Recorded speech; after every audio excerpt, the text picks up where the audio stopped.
Seasons. When we think of seasons, we tend to think of life in terms of the four weather seasons.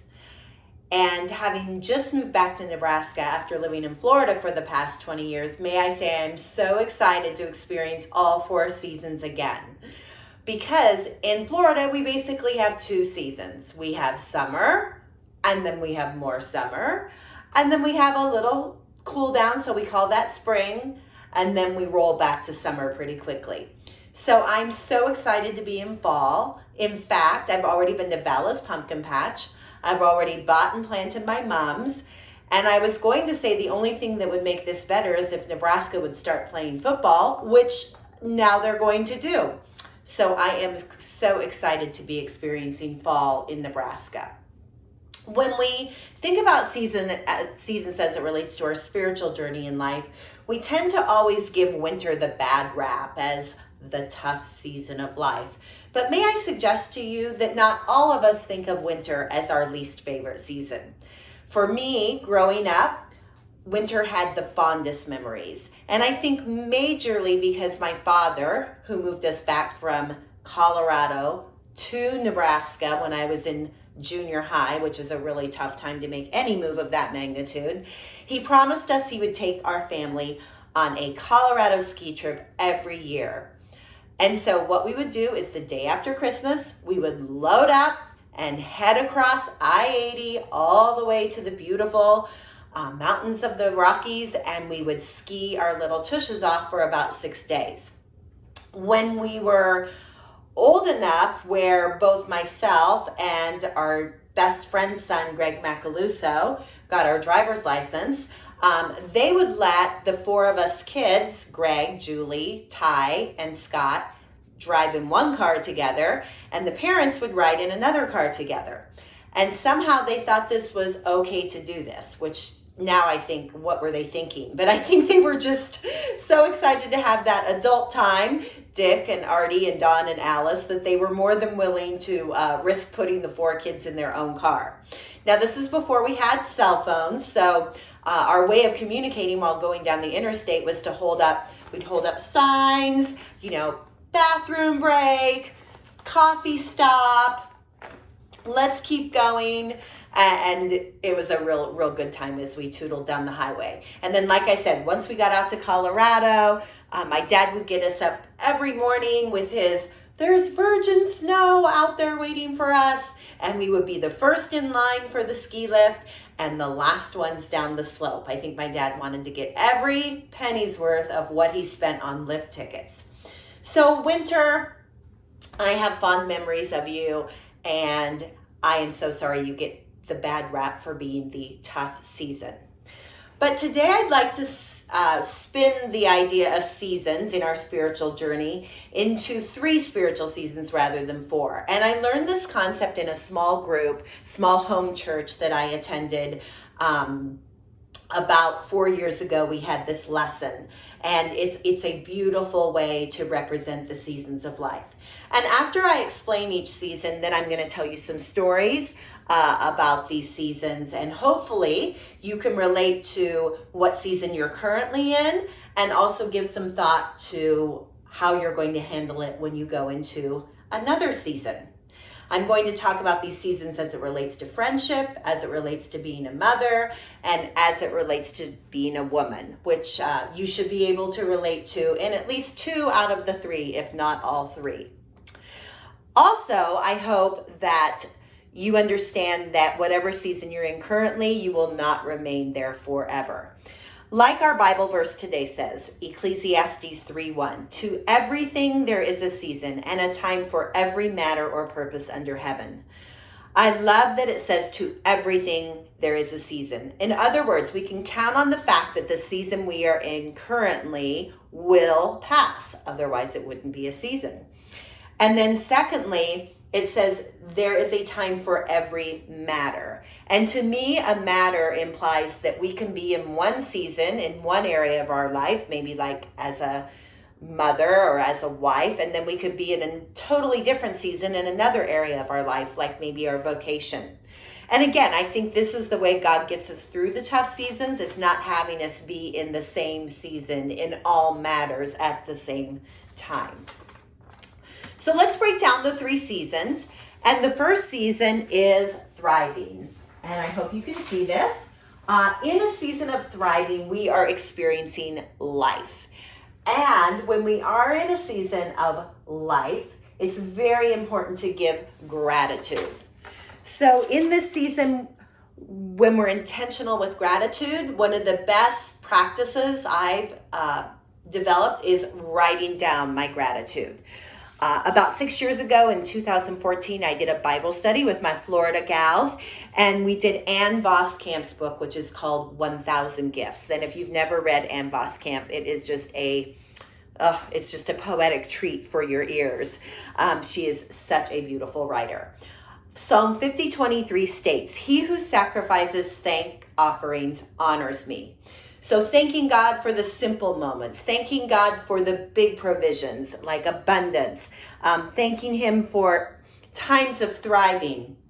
If we write it down, we can then reflect on it during other seasons.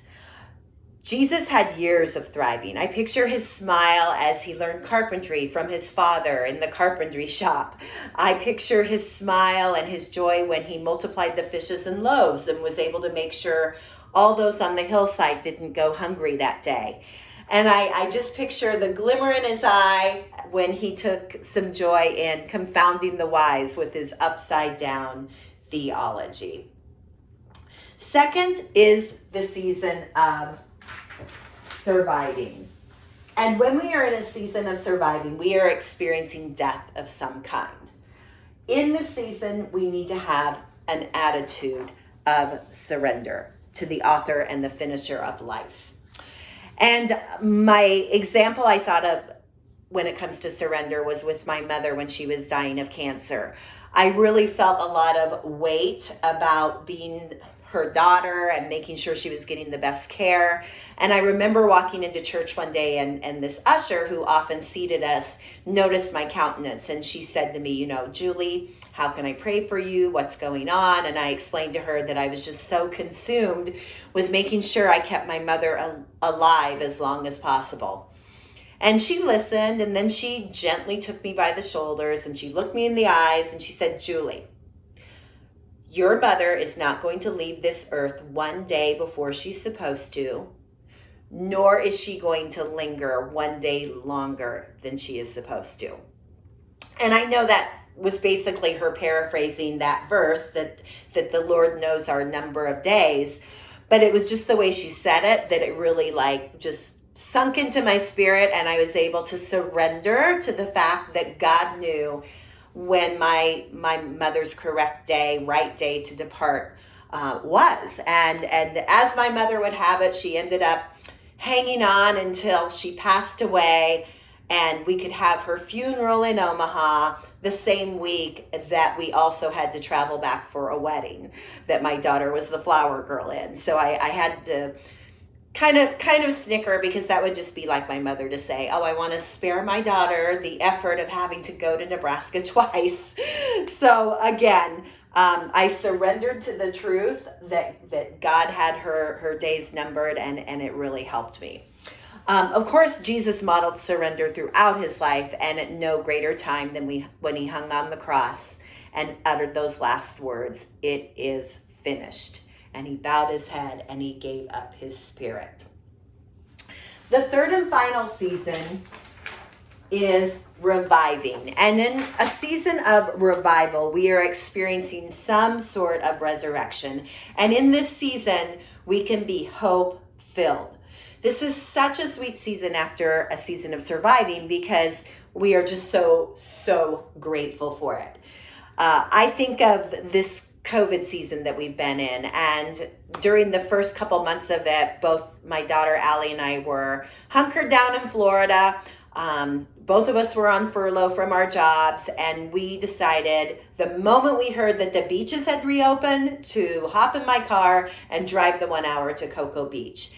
And it was just such a sweet season or moment of reviving our spirits as we put our feet in the sand and as we heard children playing with their siblings and parents, and as we saw the beauty of God's creation and heard the waves crashing. I was just like, oh, Lord, thank you so much for this. It was a moment of revival. No greater picture of hope is there than that moment where Mary Magdalene was at the tomb and went from despair, seeing the empty tomb, thinking someone had stolen Jesus's body, to that moment that she realized she was standing with him and called out, Rabboni, and clung to him. What a beautiful picture of a revived life. So first I'd like to just share these 3 seasons as it relates to being a friend. All of us in this room have been a friend. All of us in this room will hopefully have new friends that come along in our life. And so I want to just talk about how do we deal with friendship in each season. When I think of thriving personally in friendship, I think back to my sorority sisters that we graduated from college 40 years ago. Don't do the math, but we are still friends. There are about 6 of us that get together every 2 years for a reunion. We take turns hosting it in the different places that we live, and we can still laugh about some of our crazy college stories, which there were plenty. It was pre-Jesus. And then we can make new memories together that are much safer, like climbing the Red Rocks of Sedona this past November. If I could admonish you as a 60-something, in case you hadn't done the math, is invest in your friendships in times of thriving. You might get into this habit of thinking like, oh, life is good. I'm just going to hang out with my husband, or I'm just going to hang out with my kids because life is so rich and so full just with them. But invest in your friendships even in times of thriving. One of the ways I did this as a young mother is I had a group of 5 of us. We called it our Care Share group. And we got together every 2 weeks for a morning. We had lots of babies going on at that time, and we would hire a couple homeschool teenagers, and we would throw the kids, gently place the kids into the care of the homeschool teenagers in the basement, shut the door, and then go upstairs and just basically pour our hearts out for a couple hours. We didn't study a book. We didn't study the Bible. We did pray for each other. But all of us were in some sort of full-time ministry. Either our husbands were pastors, or we were working at churches, or on worship team. And so it was really a safe place for us to minister and encourage each other. And I tell you, when you're in the trenches with young children, as amazing as those years are, they are really labor intensive. So you need to invest in your friendships then. And then when I think of thriving in friendship when my kids got older and into high school, one of the best ways I did that is I just jumped into whatever activity they were in and I volunteered. So if my son was in band, which Cameron was, I became a band booster mom. And I sold hot dogs and hamburgers at the football games to raise money for the band, along with the other band moms. And if my child was in thespians, which 2 of them were, I became a drama mama, and I would chaperone kids and take them to conventions where they would compete, and it was a lot of fun. So much so that they made me an honorary thespian at the end of my second tenure as a drama mama. And then lastly, I was a dance mom. Allie's been dancing since she was 4, and so I tell you, as dance moms, you log a lot of hours. I would volunteer at recitals, backstage. I would make props. I would travel to competitions with the other moms, and nothing bonds you more to your friends than when you're cheering for each other's kids. So again, a beautiful way to thrive in friendship. There's no greater time for the importance of surviving than when you get into a state of surviving. And I love the verse in Proverbs that says, there is a friend that sticks closer to a brother. As you know, my only brother was killed, or as most of you might know, he was killed along with his wife in a horrific car accident in August of 2015. But what you may not know is the very same day they were killed, actually the very same afternoon they were killed, I was in my attorney's office that afternoon signing divorce papers, bringing death to my 30-year marriage.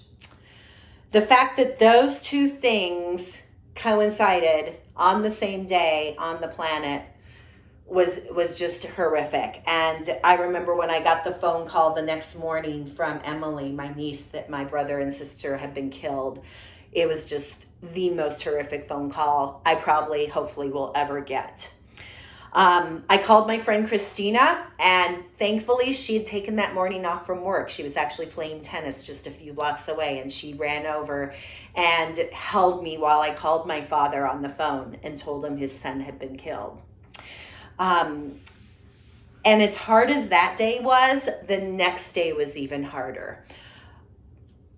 Tragically, my husband and I had gotten in a horrific fight the night before, and I was sleeping in the guest room of our house that we still shared. And I just remember waking up alone in that bed going, I don't think I can do this. I don't think I can go on.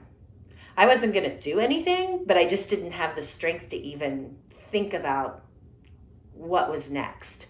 And the phone rang, and it was my girlfriend Robin, and she said, Julie, I'm checking on you. And then when she heard how bad of condition was that I was in, she was like, I'm coming over. And I'm like, but Robin, you're on your way to work. I don't want you to be late. And she's like, work can wait. I'm coming over.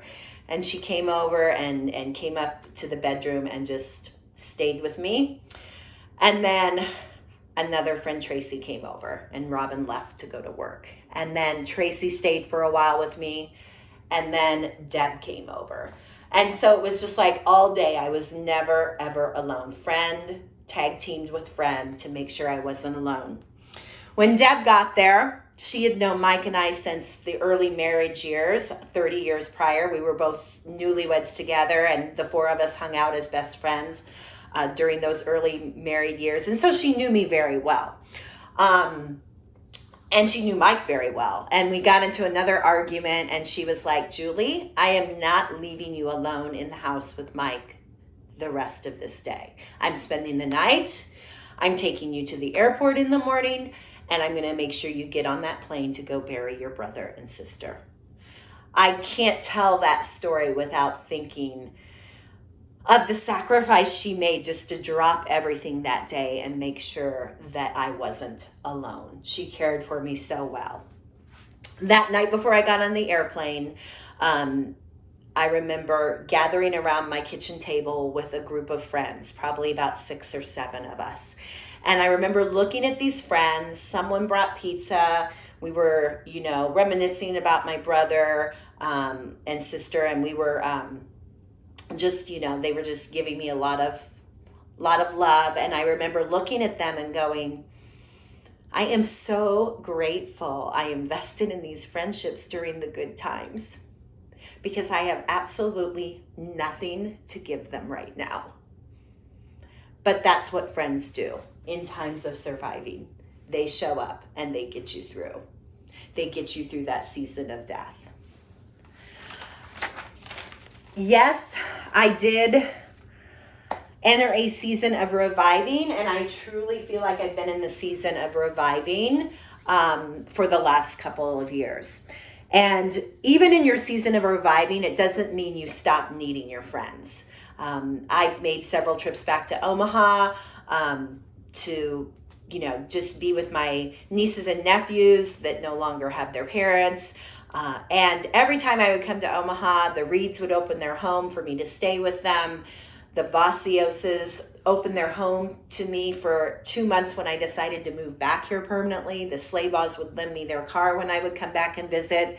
So even when things start looking better, you still need those friends. But just as important is the fact that I needed to start giving my life away as a friend. And so I literally asked the Lord, I said, Lord, let me be used in the lives of other women whose husbands have walked out on their marriage. Let me be that person that's a few years ahead of them that can say, it's going to be better. You will stop crying as much. You will have joy again. You will get through this. You will be okay. And when I asked him to do that, you would be amazed, sadly, how many people have been have reached out to me, and I've been able to help them. And I just consider it an honor and a privilege. And if anyone is hearing this message and just needs someone to talk to about being a believer and going through divorce, I am here for you. So, reviving, such a sweet season. You're still a little fragile in a season of reviving, but definitely a season of hope. Next, I'd like to talk about motherhood, and thriving in motherhood can look so different depending on the season you're in. And I think my best advice is just give thanks for the season you're in with your kids. I know we have this tendency to be like wishing it away, like I hate the phrase terrible twos or horrible teenage years, because it's like you're putting a curse on that season with your kids. Don't do that. Yes, there are hard days. Yes, there are challenging days, but don't like label the whole year or a couple years with them in that season as bad. The Message Bible says in Matthew 12:37, words are powerful. Take them seriously. Words can be your salvation. Words can also be your damnation. Of course, there are hard aspects. And then also, sometimes we're mourning the end of a season. Like we're super sad that, oh my goodness, they no longer need a ride to school. They're driving themselves. Or that huge milestone when you drive them to college and then drop them off with all their stuff and help them arrange their dorm room. And then you get home later that night and you walk into the house that's slightly emptier. And you sit at the kitchen table and you cry because you're like, this is hard. I've been there. But I must say, as a parent, I've loved every season of my children's lives, including the present one as an empty nester. So again, I think thriving in parenthood is when you give thanks for the present moment that you're in. But speaking of moments, there are definitely surviving moments as parents. I remember sitting on the couch more than one night when I was a mother of 3 little boys, probably 2 little boys at the time. And my second born was very challenging. He was a very strong-willed child, and my firstborn had been the piece of cake. And I would sit on the couch and go, Lord, are you sure I'm the right mother for this boy? But I had a miscarriage after my first son. And then we had conceived Spencer, my second born, a few months after the miscarriage. So I was like, okay, Lord, you must have known what you were doing, taking that baby to heaven and giving me this one instead to raise on the earth. So I'm going to trust that I am that mother that he needs. That same child was challenging during his sophomore year of high school. Was very challenging, so much so that we made the drastic decision in January of his sophomore year to pull him out of his school and ship him off to my cousin's family in Indianapolis to just reboot. And that was very humbling as a parent to say to the administrative staff, we think he needs a new environment. We're going to make this change. And it was just an amazing opportunity for him to get away from, the pressures he was under and the temptations he was under and reboot in Indiana with my cousins.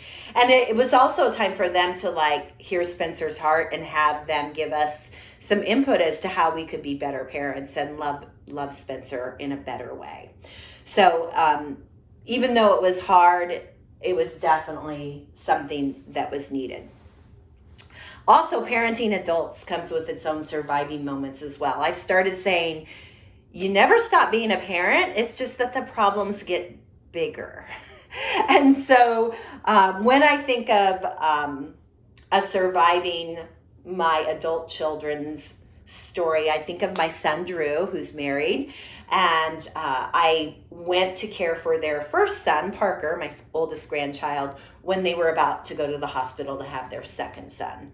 And so, I'm there. I get the phone call from Drew. Hey, Ryder's here. Everything's great. Mary did wonderful. Fast delivery. Yay, thank you, Jesus. Hang up. And then literally within an hour, I got the second phone call. Mom, Ryder's been rushed to the NICU. He's having really severe lung issues. Pray. And I was just like, wow, so glad I'm here. The next morning, I remember Drew had come home to sleep for a few hours because Mary's mom flew in and she was with her at the hospital. So he'd come home to catch a little bit of sleep. And that next morning, it was Sunday morning, he was sitting on the floor of his master bedroom. And I walked out of my bedroom at the other end of the hallway, and I just saw him sitting there, putting his shoes on. Except he wasn't tying his shoes, he was just staring at the floor. And I just knew he was sitting there thinking, I don't know how to fix this. I have my precious little family, and I don't know how to fix this. I don't know how to make this better. And I just knew in that moment I was supposed to get on a plane that night to go back to Florida. I knew I wasn't getting on a plane that night. I knew I needed to stay right where I was until Ryder entered a time of reviving, which after 9 days in the NICU, he did leave the hospital. And he's, praise God, a healthy little boy. So reviving is definitely such a sweet time when that happens in your children's lives. And a beautiful story of that is, I think of my daughter, Allie. It was her sophomore year of college when the perfect storm hit of our divorce, losing her beloved aunt and uncle to a car accident, and the end of her very first serious relationship with a boyfriend. And when those three things hit her, I would get phone calls saying, Mom, I want to come home. I want to drop out of school. I want to come home. And I would say, well, Allie, what would you do if you came home? And she gave me a one-word answer: sleep. And I knew in that moment that was not the right thing for her to do. So as hard as it was not to say, come on home, I'll take care of you, I said, Allie, you need to stay where God's planted you. He has you in the right place. And he was so faithful. He surrounded her with amazing friends that year. He surrounded her with her dance community. She's a dance major. Her resident advisor community. She was an RA that year. He gave her a Christian counselor on campus that she could go to every week and pour out her heart to. And he gave her an empty dance studio.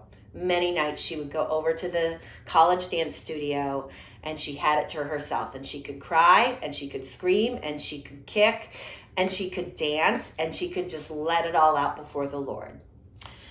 Fast forward to her senior year, 2.5 years later, and she had to do a dance recital, present a recital piece for graduation.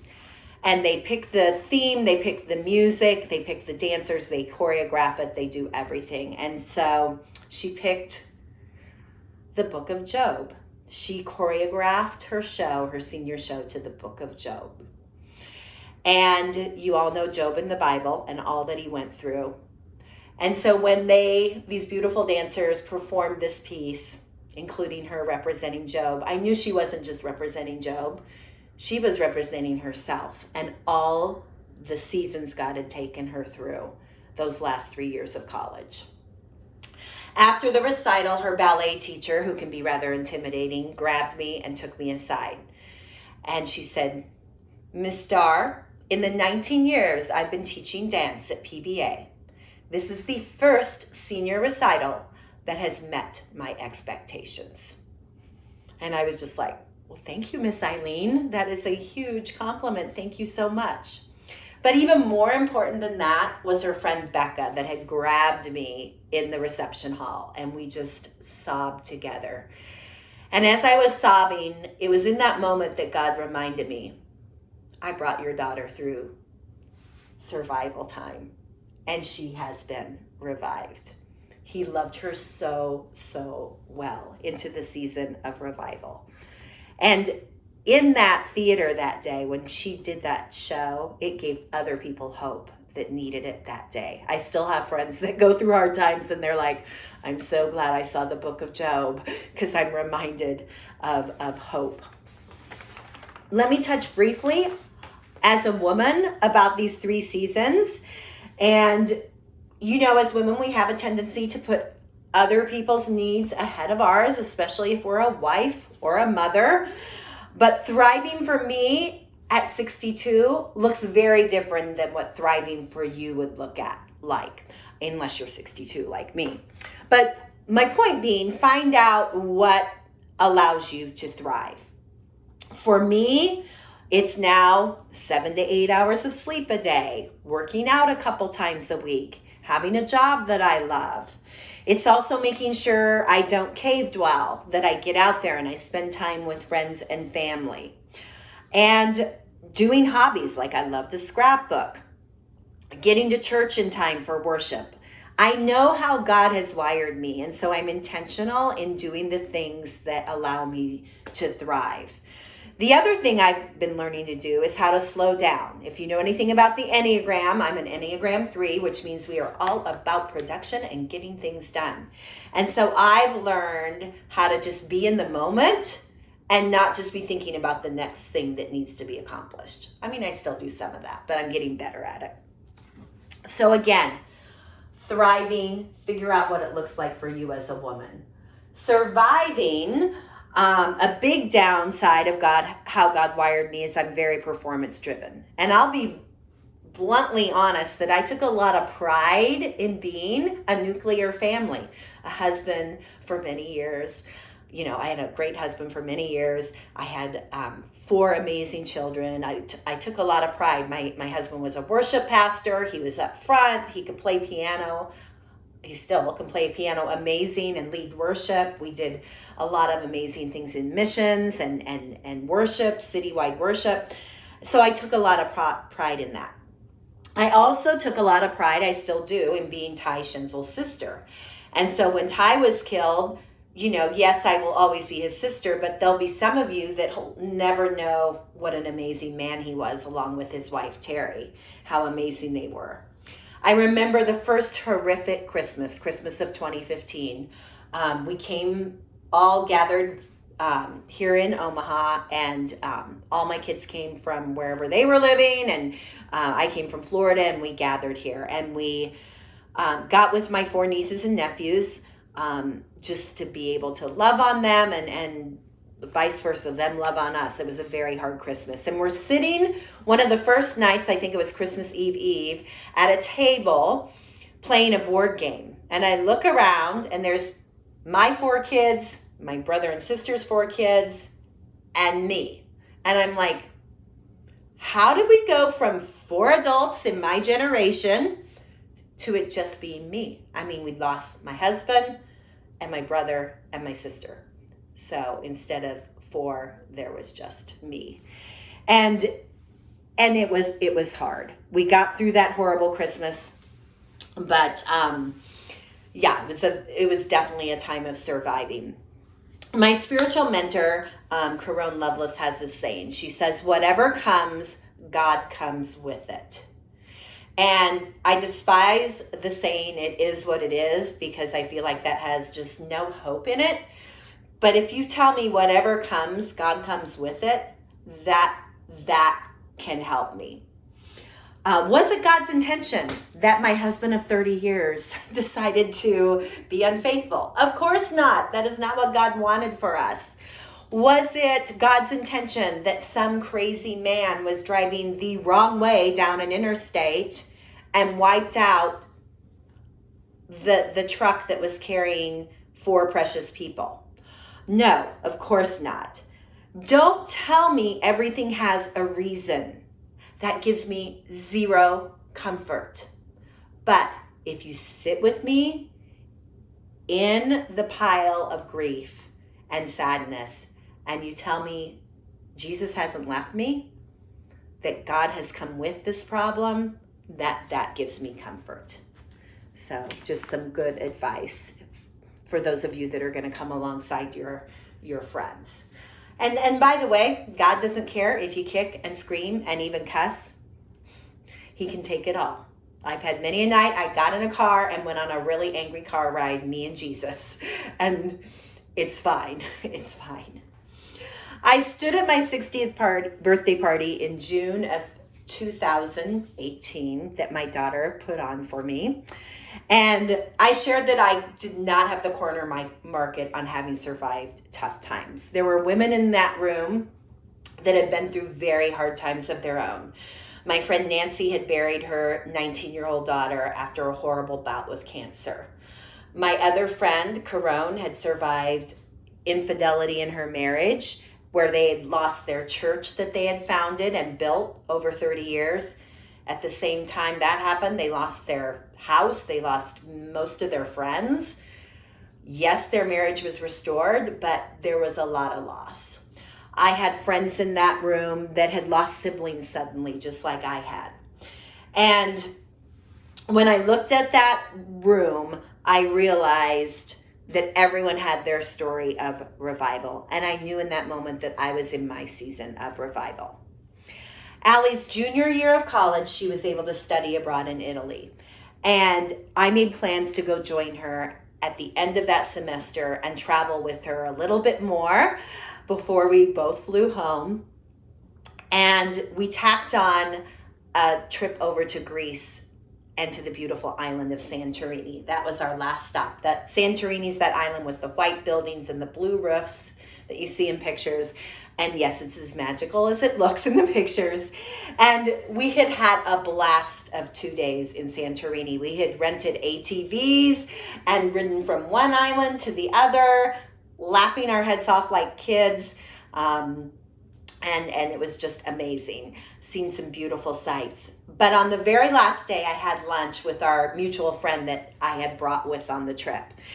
And I said to Abby, sitting there at lunch, Allie wasn't with us, she was back at our Airbnb, but I said to Abby, Abby, as wonderful as these 2 weeks of travel have been with you, I wish you weren't here with me right now.